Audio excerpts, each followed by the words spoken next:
जय जिनेंद्र। पूर्णार्घ जैन ग्रंथवाचन अर्घ्य 11 भाग 3। रागद्वेष रूप भावनाच चतुर्गती रूप संसार भ्रमणाची कारणे आहेत। याची जाण आल्यामुळे कषायांची मंदता निर्माण होते, परनिंदा व आत्मप्रशंसा टाळली जाते। शत्रूबाबतही क्षमाभावी राहण्याचे सामर्थ्य प्राप्त होते। संसार, शरीर, भोग, उपभोग याविषयी उदासीनता, विरक्ती निर्माण होते। उरते केवळ एक अंतस्तत्वाची तीव्र ओढ। या तीव्र ओढीची चढती कमान म्हणजेच गृहत्याग, क्षुल्लक वा ऐल्लक वा निर्ग्रंथ रूप। हाच विवाद्य मुद्दा। येथेच अनेक जणांकडून विरोध दर्शविला जातो। कित्येकांच्या मते आत्मकेंद्रित होणारे हे जैन साधू पूर्ण स्वार्थी, जनसेवा परांगमुख, व्यक्ती व समष्टी यातील नाते तोडणारे, समाज कल्याणास यत्किंचितही सहाय्यभूत न ठरणारे असतात। तसेच अजून कित्येकांचा सूर असा असतो की जैन धर्म केवळ निवृत्तीपर आहे, प्रवृत्तीपर नाही। पण हे त्यांचे मत आहे, वास्तविक सत्य नव्हे। सूर्य स्वतःसाठी प्रकाशतो, पण विश्व सहजच प्रकाशित होते। फूल स्वतःसाठी सुगंधी आहे, आसमंत सहजच दरवळून निघतो। झाड स्वतःसाठी डेरेदार आहे, पण अंतस्थाला सहजच छाया मिळते। अगदी तसेच स्वतःसाठीच जैन साधू मूर्तिमंत सद्गुणांचा पुतळा बनलेला असतो, पण तरीसुद्धा आसमंतात सद्गुण प्रेरणेची बरसात सहज होऊन जाते। मुनी अगदी स्वतःसाठी, पापापासून स्वतःचा बचाव करण्यासाठी पंचमहाव्रतांचे पालन करतात, तरी पण सहजच अहिंसेने सर्व प्राणीमात्रांचे रक्षण होऊन जाते। स्वकल्याणासाठी आचरलेल्या सत्य महाव्रत जगाला सत्यपालनाची स्फूर्ती सहजच देऊन जाते। पाणी व माती ही दिल्याशिवाय घेतली जात नसल्याने पाहणाऱ्याला स्वतःच्या चौर्य कृतीबद्दल शरम वाटल्याखेरीज राहत नाही। यत्किंचितही बाह्य परिग्रहाखेरीज आनंद सागरात डुबता येते। याचा स्पष्ट पुरावा पाहून विचारी मन विचार केल्याशिवाय राहू शकत नाही।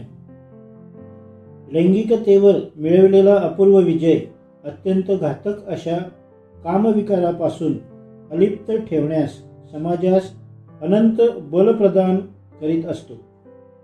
कमनीय कामिनीच्या उत्तान अंग प्रदर्शनामुळे कामविकार जागृत होतात। बालकाच्या दर्शनाने निरागसता जागृत होते। तसेच संपूर्ण त्यागाचे प्रतीक असलेल्या जैन साधूंच्या दर्शनाने त्याग भावना जागृत झाल्याशिवाय राहत नाही। अशी नग्नता स्वीकारण्यास धर्म कोणता, हे औत्सुक्य जागृत झाल्याखेरीज राहत नाही। विचारांती या तपोमूर्तीला मानवंदना दिल्याखेरीजही चैन पडत नाही। लाख प्रवचनापेक्षा एक मूक कृती अधिक काम करून जात असते। लाख प्रवचनांचे तितके मूल्य नाही की जितके एका कृतीचे आहे। जिझसच्या धर्माचा प्रसार त्याच्या जिवंतपणापेक्षा क्रॉसवरील शांत मृत्यूने अधिक केला। महात्मा गांधीतील महात्मा शब्दाला सजीवपणा तेव्हा आला जेव्हा शत्रूबद्दलही क्षमाभाव पाहावयास मिळाला। सदाचाराचा चालता बोलता पुतळा म्हणजे जैन साधू। संयम, त्याग, क्षमा, तपस्या, सदाचार, सहिष्णुता यांचा उत्कृष्ट प्रचारक म्हणजे जैन साधू। सुसंस्कृतपणा, उन्नत भावना, मंगलमयता, ज्ञानगामिता, समताभाव, आत्मोपम्य दृष्टी, सहकार प्रवृत्ती, सहनशीलता, विषयभोगातील साधुता, विश्वबंधुता या समाज संस्थास आवश्यक असलेल्या गुणांची शिकवणूक जगास जैन साधूंकडून मिळत असते.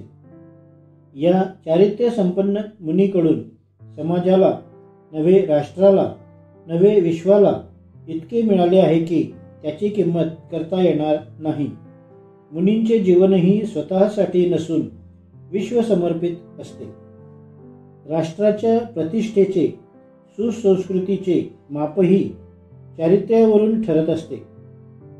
केवळ पैशाची किंमत करणाऱ्या अमेरिकेची किंमत परवाच्या न्यूयॉर्क शहरातील एका काळोख्या रात्रीने केलेली आहे. जैन धर्म निवृत्तीप्रधान जरूर असेल, पण प्रवृत्तीही कशी करावी हेही जैन धर्मानेच दाखवून दिले आहे. खरी प्रवृत्ती ही स्वचे वास्तविक स्वरूप कळालेलाच करू शकतो. आत्मस्थिरतेलाच प्राधान्य. पण जेव्हा आत्मस्थिरता राहत नाही तेव्हा मा फलेषु कदाचन रूप सदाचार स्नेह सहकार परोपकार दया दान क्षमा मार्दव आर्जव सत्य संयम तप त्याग आकिंचन्य ब्रह्मचर्ययुक्त वर्तन करणे मोक्षप्राप्तीपर्यंतचा हा वर्तनक्रम. त्याचा सूर्यप्रकाशा इतका स्पष्ट पुरावा म्हणजेच तीर्थंकर प्रकृतीच्या उदयात तीर्थंकरांचा सर्व देशभर झालेला स्वाभाविक विहार. संपूर्ण प्राणीमात्रांना परम आनंददायक अशा अंतस्तत्वाचा लाभ व्हावा. संपूर्ण चराचर जीवसृष्टी आनंदात न्हाऊन निघावी या छद्मस्त अवस्थेत झालेल्या विश्वकल्याणकारी भावनेला आलेले फळ म्हणजे तीर्थंकर प्रकृती. अरिहंत दशा, परमवितराग दशा, परमसुंदर दशा, आकाशात 5000 दंडांवरील अधांतरी अवस्था. सर्व इच्छा मिटल्या आहेत म्हणूनच की काय सर्व इच्छा एकदमच सफल झाल्या आहेत.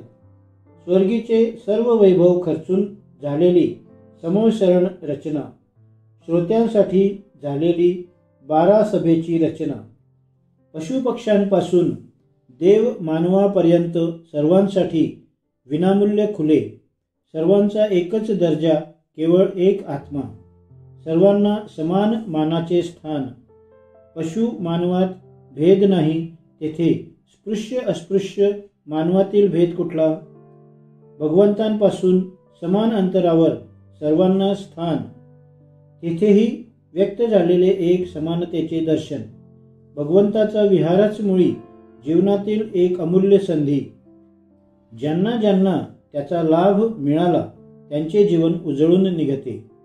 अंधार दृष्टी, अंगूस पाय, मुक्यास वाचा, बहिऱ्यास कानाची प्राप्ती होते.